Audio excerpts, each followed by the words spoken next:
दिल्ली में संसद चल रही है और हल्ला गुल्ला मणिपुर के उस जघन्यतम अपराध पर है जिस अपराध के लिए आवाम ने मणिपुर की सरकार को ही जिम्मेदार स्वीकार लिया है। मैं दोबारा कह दूं कि आवाम ने, अभी दिल्ली की सरकार शायद ना स्वीकारे, वो कल के गर्भ में है। दिल्ली में जो संसद चल रही है उस संसद में निश्चित रूप से जो भी बिल आएंगे वो पास हो जाएंगे। संसद में भी होंगे, राज्यसभा में भी होंगे, क्योंकि बिलों के पास होने का मतलब होता है कि बहुमत होना, संख्या बल होना, और वो अभी मोदी सरकार के पास है। पहले मैं बताऊं कि कौन से बिल हैं जो आज की तारीख में पूरे देश में चर्चा का विषय है और मोदी की सरकार, मोदी साहिब की सरकार उन बिलों को एन केन पास करवाना चाहती है। उन बिलों को क्यों पास करवाना चाहता है कि इसी अगली बहस में बातचीत करेंगे। फिलहाल वो जो बिल है उसमें जो पहला बिल है वो दिल्ली ऑर्डिनेंस बिल है और दिल्ली ऑर्डिनेंस बिल को लेकर पूरे देश में, खासकर आम आदमी पार्टी में एक गुस्सा भी है और चिंता भी है, चर्चा भी है। दूसरा है डाटा प्रोटेक्शन बिल 2023 के नाम से आना है और तीसरा है फॉरेस्ट कंजर्वेशन अमेंडमेंट बिल।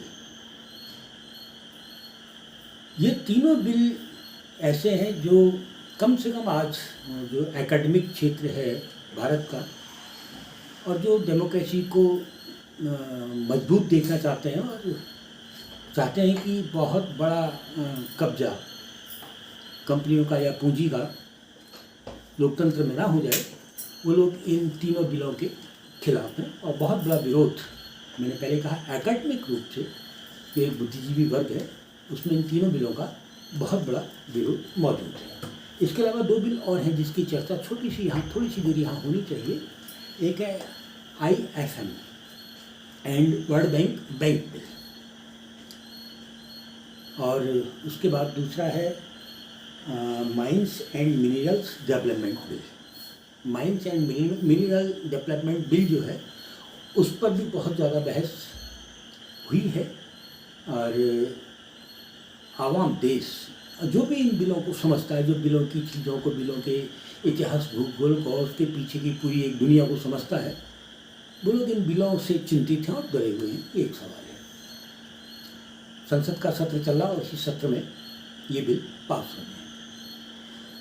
वैसे तो शायद इनको उम्मीद नहीं थी कि हाई कोर्ट के फैसले के तुरंत बाद मामला सुप्रीम कोर्ट में जाएगा राहुल गांधी की सदस्यता का, और जब मामला सुप्रीम कोर्ट में गया और वो जो मानसून सत्र की तारीखें थीं उसने थोड़ा सा लकीर खींची इनके माथे पर, सत्ता के माथे पर। और उससे पहले अगर पूर्णेश मोदी के एक अपील में जाएं जो सुप्रीम कोर्ट में उन्होंने की, कैबिनेट जिसको कहते हैं, उन्होंने कहा कि साहब मेरे को सुना जाए और सुनने के लिए कम से कम मुझे 15 दिन का समय दिया जाए। कोर्ट ने उनको सिर्फ 4 दिन का समय दिया, 15 दिन का नहीं दिया। अब जरा इस क्रोनोलॉजी को देखते कि 15 दिन के समय के पीछे का दर्शन क्या है। यदि 15 दिन का पूरा समय पूर्णेश को मिल जाता कोर्ट से तो निश्चित रूप से फिर भारतीय जनता पार्टी या मोदी जी की समस्या खत्म हो जाती, क्योंकि उस 15 दिन में संसद का सत्र जो है मानसून सत्र वो समाप्त हो जाता और जो उनको करना था वो कर लेते। मैंने पहले कहा इनके पास बहुमत है, संख्या बल है, बिल कोई भी होगा पास हो जाएगा। लेकिन यहाँ जो समस्या थी राहुल गांधी के रूप में, निश्चित रूप में आज की तारीख में भारत ही नहीं अंतर्राष्ट्रीय स्तर पर राहुल गांधी को सुना जाता है कि वो क्या कहते हैं, और वो भी स्पष्ट हो गया कि उनके पीछे एक बड़ा अध्ययन होता है और वैसे कोई दिक्कत, जो भी वो बोलते हैं बहुत सोच समझ के तोल कर बोलते हैं, एक स्पष्ट हो गया है। मोदी जी और मोदी जी की सरकार ये जानती है कि अगर राहुल बिल पास होंगे यदि बिलों के खिलाफ राहुल बोलेंगे तो पूरा देश उनको सुनेगा, और पूरा देश अगर सुनेगा तो जो एकेडमिक क्षेत्रों में अभी बहस जिंदा हो चुकी है, गई है, जो पूरे देश में नहीं फैलने दी जा रही, क्योंकि मीडिया नहीं चाहता इस देश का कि आवाम को, आम आदमी को, लोगों को वो सब सच मालूम पड़े जो सत्ता के जो सत्य के पीछे सत्ता इन बिलों को लाना चाहती है, इसलिए वो उस पर खामोश रहेगी, नहीं बोलेगी। लेकिन अगर राहुल गांधी बोलेंगे तो पूरा सोशल मीडिया, जो उनकी एक बहुत बड़ा सोशल मीडिया है जो आज देश को चला रहा है, वो उसको सुनेगा तो फिर एकेडमिक क्षेत्र की जो बहस है इन बिलों के खिलाफ वो बाहर निकलेगी, और बाहर निकल के अगर जनता के बीच में जाएगी तो 2024 में तो लेने के देने पड़ जाएंगे। इस बात का डर सीधे सीधे कहूँ तो मोदी जी को है, साहिब को है। हम थोड़ा सा एक मैं कहना चाहूँगा कि डर मोदी जी को, राहुल गांधी का डर आज से नहीं है। राहुल गांधी से ये लोग उस दिन से डरते हैं जिस दिन राहुल गांधी को पप्पू कहा गया। वो एक डर था, और उसी डर ने इनके अंदर थोड़ा सा टेढ़ा मेढ़ा ज्ञान पैदा कराया, उनका इसको पप्पू साबित करो। खैर कोई बात नहीं। मेरे को आश्चर्य, मैं जानता हूँ, तो हम ग्रामीण क्षेत्रों में जब देखते हैं लोग, शहरों में, नगरों में, तो पप्पू शब्द के साथ स्वयं कांग्रेस का भी एक बहुत बड़ा धड़ा राहुल गांधी को पप्पू की तरह स्वीकार कर चुका था, और यही शायद मोदी जी चाहते थे। अच्छा, इधर दो चीज़ें, मोदी जी की जो सत्ता है, जिसको आप लोग गुजरात मॉडल कहते हैं, वो एक डर की सत्ता है कि मोदी जी के खिलाफ किसी को बोलना नहीं, लोगों में इतना डर होना चाहिए। इस बीच अगर जो कुछ घटनाएं घटी, आपने देखा होगा, जब राहुल गांधी बोलने लगे तो 5 दिन 50 घंटे पूरे ईडी ने राहुल गांधी को बैठा के रखा। अब वैसे ईडी का कुछ कार्यकाल ख़त्म होने वाला है, उससे पहले मेरे को लगता है कि वो जाते जाते ये जो जिस पूरे चर्चा पर, जिस अखबार को और अखबार की ज़मीन, अखबार के दफ्तर की संपत्ति को लेकर ईडी ने इतनी बड़ी पूछताछ की थी, उसको शायद वो पुनर्जीवित करें, शायद। मैं अभी इसमें बहुत ज़्यादा स्पष्ट नहीं, लेकिन बात मैं बताऊँगा कि कैसे उस पर हो सकती है पुनर्जीवित। क्या ईडी की इस पूछताछ के बाद का जो एक बड़ा परिदृश्य सामने आता है, वो राहुल एक बयान देते हैं देश को, क्या कि प्रेम का बयान। सच ये है कि वो देश से डर के माहौल को ख़त्म करने की बहुत बड़ी यात्रा करते हैं, और वो उसमें सफल भी होते हैं। और सिर्फ सफल नहीं होते हैं, उस पर आपने राहुल की यात्रा के बाद आपने देखा होगा कि जगह जगह से लोग सत्ता के, खासकर केंद्र और भारतीय जनता पार्टी की जो राज्यों में सरकार, उनके खिलाफ बोले। और सोशल मीडिया इसका, क्योंकि मोदी मीडिया, जिसको हम दरबारी मीडिया कहते हैं, और जो पतित हो चुका है, उस पर तो हम विश्वास नहीं कर सकते, अब कतई नहीं कर सकते हैं। अभी मणिपुर की घटना को देख लीजिए कि किस तरीके से मोदी मीडिया सरकार को बचाने के लिए पूरा, खैर उस पर बहस ही ना की जाए, इनके विषय में बात ही ना की जाए, यही शायद आज सोशल मीडिया में एक संदेश आया है कि गोदी मीडिया की ओर पूरी तरह से पीठ ली जाए, पर बात भी ना की जाए। बहुत अच्छा संदेश आया है। तो सोशल मीडिया ने जिस तरीके से राहुल की यात्रा को रखा, पहले राहुल की यात्रा से पहले, उसके बाद राहुल गांधी को संसद से निकालने का एक बहुत बड़ा खेल खेला गया।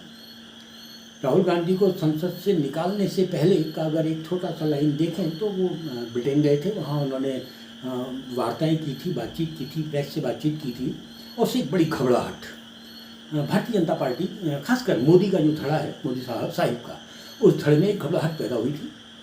और उस घबराहट का एक परिणाम सामने आया था कि पूर्णेश का एक बहुत पुराना मामला, जो ना 3 में था ना 13 में था, अब वो किसी प्रदेश के, अन्य देश के किसी अन्य प्रांत में तो आ नहीं सकता था, जहाँ इनकी सरकारें, जैसे वहाँ आसाम और अभी मणिपुर या फिर गुजरात, तो इनके लिए सबसे सरल होता गुजरात। तो गुजरात में वो मामला उठा, छोटी कोर्ट ने सजा दी राहुल गांधी को, बड़ी, राहुल गांधी जानते थे कि बड़ी, शायद पूरा देश जानता था कि गुजरात की जो बड़ी कोर्ट है उसमें भी यही फैसला आना है, 1000 पेज का जो 100 पेज आया।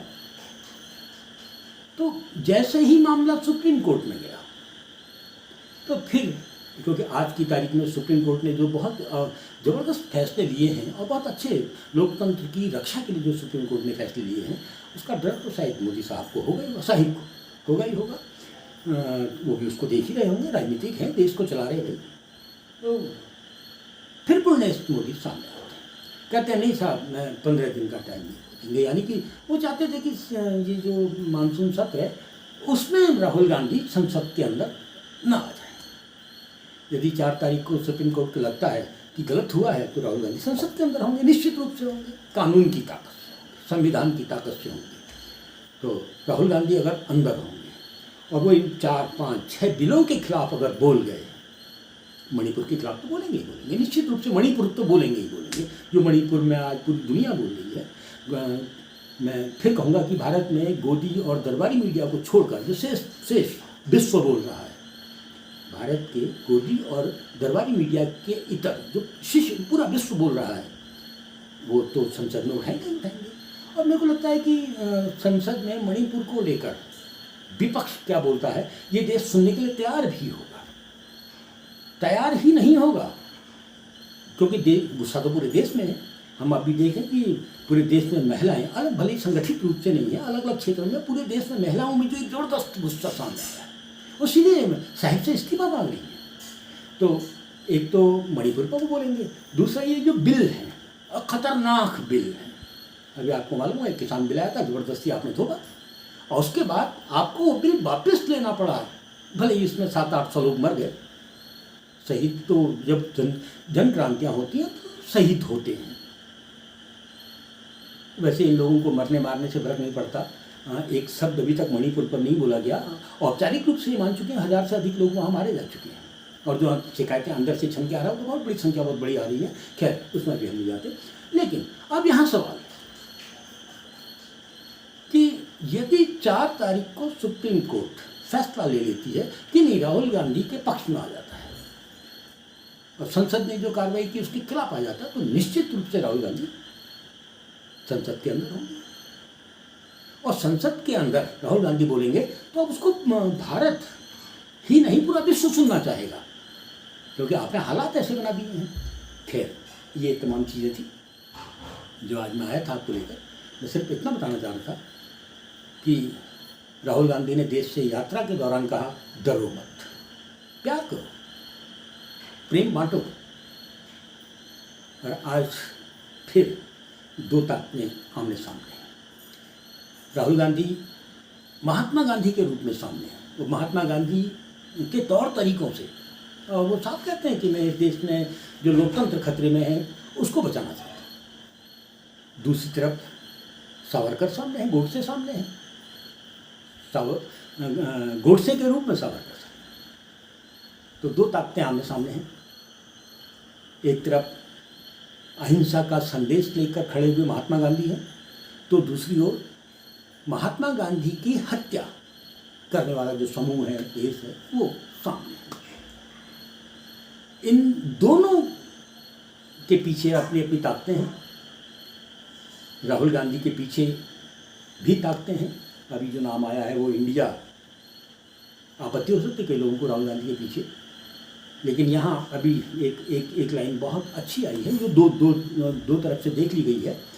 राहुल गांधी ने कहा मैं प्रधानमंत्री की लाइन में नहीं हूँ, और जब राहुल गांधी ने कहा मैं प्रधानमंत्री की लाइन में नहीं हूँ तो देश को आश्चर्य नहीं हुआ। इसलिए नहीं हुआ क्योंकि इस परिवार ने तो प्रधानमंत्री का पद तब छोड़ दिया था, यहाँ ठुकरा दिया शब्द का इस्तेमाल नहीं करूँगा, क्योंकि प्रधानमंत्री का पद बहुत बड़ा पद होता है। सोनिया गांधी ने, जब इनकी सरकार थी, सोनिया गांधी को प्रधानमंत्री बन गया करके पूरा मीडिया कह चुका था, सब कह चुका था, लेकिन स्थितियों को देखते हुए उन्होंने उस पद को छोड़ा। तो ये परिवार है, इनके ऊपर आपके पास इमरजेंसी के आरोप हैं, सब कुछ है, लेकिन प्रधानमंत्री का पद छोड़ने का भी एक बहुत बड़ा त्याग इनके पास है, इस परिवार के पास। उन्होंने कहा नहीं, मेरे को प्रधानमंत्री नहीं बनना। तो ये लोग जो सत्ता पक्ष का जो एनडीए जिसको कहते हैं, वो जो था कि कौन प्रधानमंत्री बनेगा, बहुत दिन से हुआ कर रहे थे। तो अभी 2 बयान आ गए। ममता बनर्जी ने भी कहा कि हमारी लाइन में देश को बचाना पहले है, ना कि प्रधानमंत्री बनना। तो ये आज की स्थिति का डेवलपमेंट है। 4 तारीख को यदि सुप्रीम कोर्ट का फैसला राहुल गांधी के पक्ष में जाता है, तब भी इस देश के अंदर एक बड़ा परिवर्तन, बड़ा मोड़ आने वाला है, और वो शायद सबसे बड़ी समस्या श्री मोदी के लिए होगी, साहिब के लिए होगी। और यदि फैसला राहुल गांधी के खिलाफ भी जाता है, जिन्होंने भी कहा है कि मैं प्रधानमंत्री की दौड़ में नहीं हूँ, तो शायद उसके बाद जब राहुल गांधी जनता के बीच में इन बिलों को लेके जाएंगे और लोकतंत्र को बचाने की बात कहेंगे, देश को बचाने की बात कहेंगे, और कंपनियों का जो कंपनी का जो राज, ईस्ट इंडिया कंपनी के राज से तो हिंदुस्तान में आज़ादी की लड़ाई शुरू होती है, कि बात जब करेंगे तो उसको निश्चित रूप में पूरे देश में सुना जाएगा। और यही डर आज की तारीख में सत्ता को है, खासकर साहित्य से।